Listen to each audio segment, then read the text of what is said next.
கர்த்தர் சொல்லுகிறார், நான் உனக்கு போதித்து நீ நடக்க வேண்டிய வழியை உனக்கு காட்டுவேன். அவர் காட்டலையே, உட்காந்துருங்க. பழைய ஏற்பாட்டில் மேகஸ்தம்பம் எழும்பும் போது இவங்க எழும்புவாங்க, மேகஸ்தம்பம் உட்காரும் போது இவங்க உட்காருவாங்க.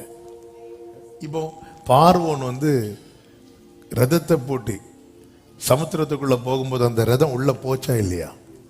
போச்சு. அதுகளுக்கு ஒன்னே ஒண்ணுதான் தெரியும், நடத்துறவர் எங்க கூட்டிட்டு போறாரோ அங்க போகணும். இப்படிதான் கொண்டு போறார்.